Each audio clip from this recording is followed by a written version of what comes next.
Good morning, runners. So I thought that I would start giving you guys some updates on my Boston Marathon training. A few people have asked. Yes, I've started. So last week was 15 weeks out from Boston. We're a little less than 100 days. So I did essentially a 15-week training plan because coming off of CIM at the beginning of December, I definitely needed some down weeks, and honestly, just to make sure I wasn't getting burnt out and just enjoying running and working out, I needed to make sure that I wasn't getting right back into things even if my body was ready.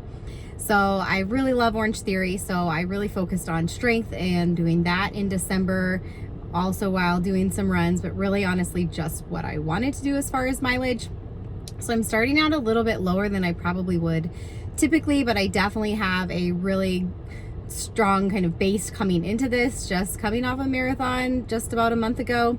So I feel good about things. I'm gonna bump up the mileage a little more than I normally would. And since I am a really experienced runner and coming off another marathon training block, being able to bump up more than 10% is fine. However, last week I was gonna do 40 miles. Just did a little bit under, but I was going from like to the week after the marathon to like in the teens, the 20s, and after that I would think I was up at like 36 before last week. So that was definitely a big jump up. So just being careful, taking care of my body, and week will be a little bit more. About to go out for my long run. I think I'm gonna do 12 miles, just take it easy, which is always a great plan for the long run. I would have gotten some footage for you guys today. I got an Insta360 camera for Christmas, which is great for getting that footage on running, but I forgot it. I thought it was in my car. I also don't have my Aeropex headphones that I normally wear.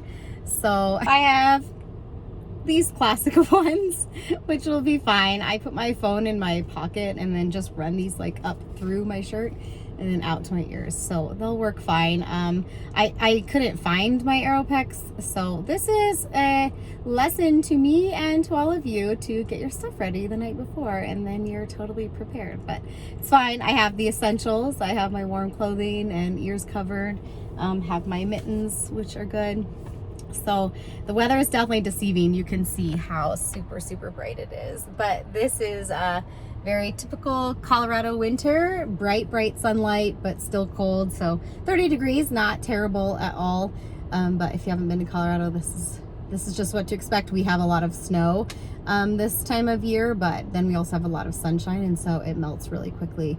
So all right, I'm gonna go get this long run done, guys, and then just talk to you guys a little bit about some additional things that I'm doing differently along with this Boston Marathon training block. All right, wrapped up that 12. Did an out and back, which I don't actually love out and backs. I know other people do. But today I was like, oh, it'll be good. And I'll go slower on the first half, which I always try to end faster than I start, just to practice like for negative splits for race day.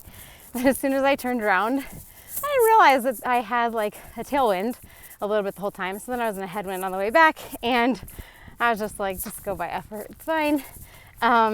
But I actually ended up walking for like a minute to 2 minutes between 10 and 11 miles just to get my heart rate down, because I was trying to stay under 150 for sure. Lower 140s even. I was getting up to like 155 in that mile. But it's funny how when you're at the end of a training cycle, 12 miles is like, feels like nothing for a long run. And at the beginning, it was a lot. Today, especially since last week, I did like 9.8. So definitely the longest run since my marathon, and just happy with it, happy it's done.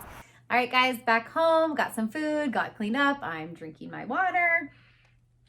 Really happy that long run is checked off the list. So really every week I'm glad the long run is checked off the list. So even though I love running, guys, I don't ever want to like sugarcoat it and act like I'm always excited for every run. The long runs, it's not like I'm jumping out of bed in the morning wanting to go do it. It's not that I'm motivated. It's just that I'm disciplined and know that I need to get it done because it's going to get me that much closer to achieving my goal. So congrats to all of you guys for, getting out there every day, doing the work that you need to do to achieve your goals, because it's a lot of work. It's not easy. And if it was easy, everyone would do it.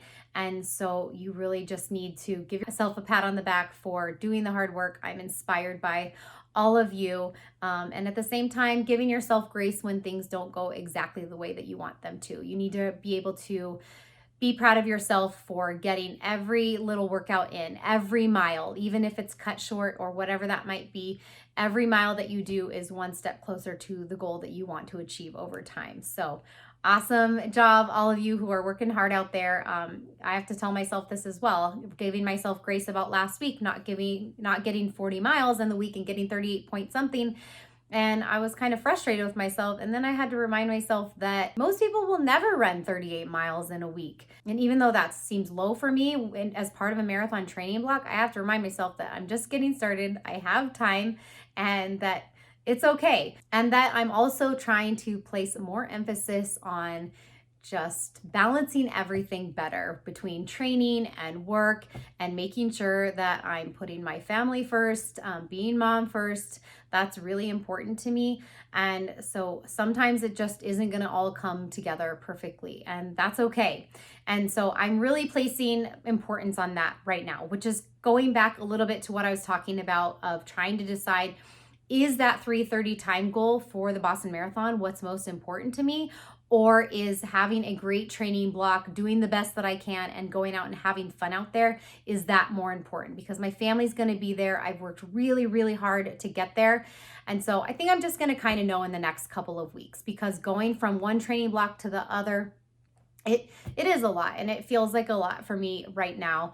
But at the same time, I'm really, really excited and want to have a great race. So I will update you. I'm really just focusing on health overall, and that's why I'm tweaking things a little bit. So the first one being that I got off Strava. So I guess that's really a mental health type of thing, you might say. Really just trying to balance things in my life better and eliminate things that I don't feel are valuable or necessary. And so having Strava is just like one more social media outlet in my life that I really don't need. I already track all of my runs and everything on Garmin. I have been for years. And so the Strava aspect, right, is kind of that more social aspect, and that's fun and everything. But anytime like I have a manual run, like on the treadmill, I have to go put it in both spots, both Garmin and Strava. And then I'm like thinking of a title for the run sometimes. And there have just been moments where maybe I'm not doing the training that I know I'm supposed to be doing because people are going to see it. And I would say in the last year, that really hasn't been a problem. In the end, if it's something that's taking time away from something else more valuable or more necessary, then it's not really something that I need. So I'm really just trying to reduce my kind of social media footprint in general, and not taking so much time on that, which may sound kind of funny coming from an influencer or YouTuber.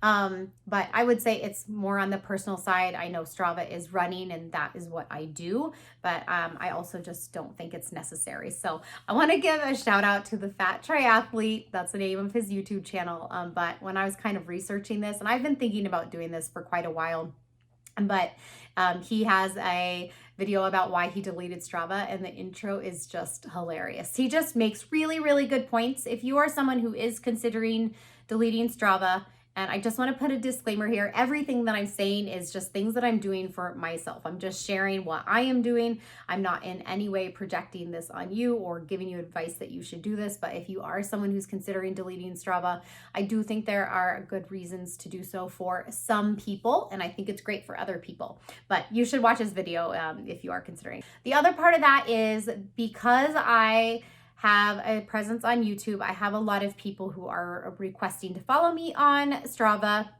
And being a woman and being a mom, it's just really important to me that I keep myself safe. And even though most people in the world are good, and most people who would follow me on Strava are probably just awesome, amazing people, you just never know when you put yourself out there. And so having people know where I'm running, things like that, it's just a safety consideration. So in the end, it just made the most sense for me to get rid of it. And I haven't even thought about it, honestly, since January 1st when I took it off. So I don't miss it, and it was a good decision for me. All right, so the second thing that I'm doing a little bit differently is with Orange Theory. I'm really trying hard to incorporate 2 Orange Theory sessions per week, and trying to balance marathon training with Orange Theory in the past has been a struggle. I've been doing Orange Theory for a really, really long time, and it's something that I want to continue to do a couple times a week because number one, I love it. And, there's more to your fitness journey than just these time goals and these races. And so I've kind of had to think about, does this fit into getting the most out of myself on race day?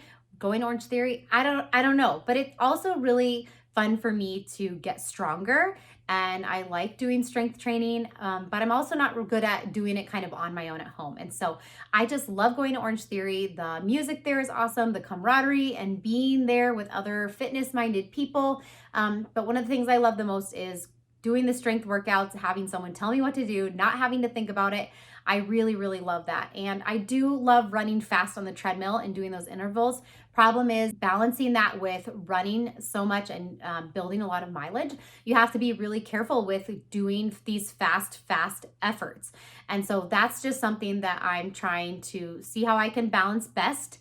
And it might just mean flexing the running myself when I'm there, doing kind of my own thing and not doing exactly what they're prescribing. And that's totally fine. But I want to try to be able to keep continuing going a couple times a week, at least for the next month or so. Once I get into kind of the heavy training, it may not really work out. But I'm just at a point, I feel like, in my life and with my running and with everything, I've met these big goals, qualified for Boston.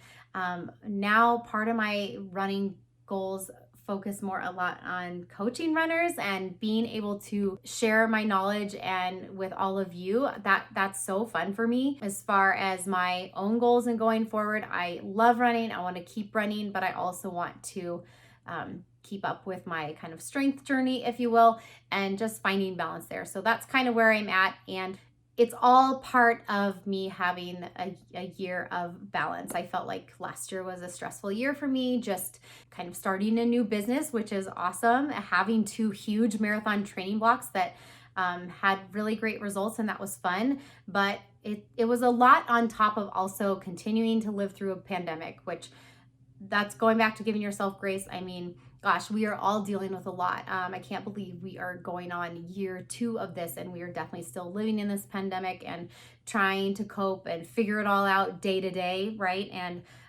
as a mom, that's definitely been a lot for me. And I just think that's really normal. I think we've all had to manage that. So I'm just really considering that moving into 2022. Just like all of you trying to balance it all, it might come off in videos like I've got it all figured out. I certainly do not. I've just learned a lot along the way and love being able to share that with all of you guys.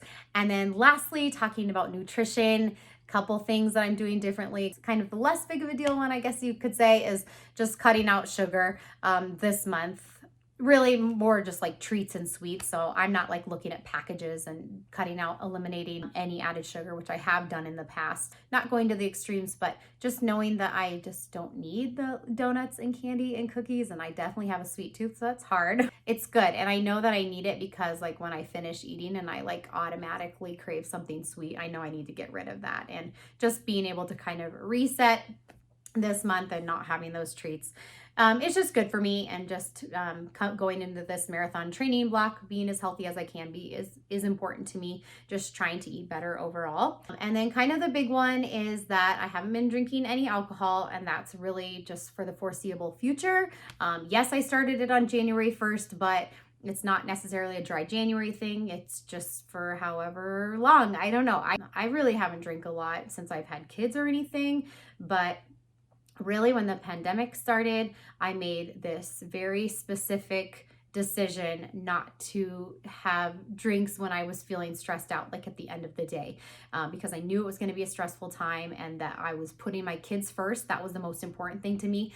And I knew that trying to balance homeschool with working, that at the end of the day, I was going to feel stressed. So it was a really big mental shift for me that at the end of the day, I'm feeling stressed.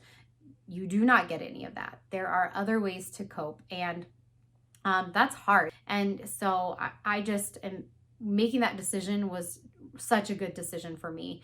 It wasn't eliminating alcohol completely. Like if there were, happy times or celebrations or having a margarita on the patio on the weekend or something like that.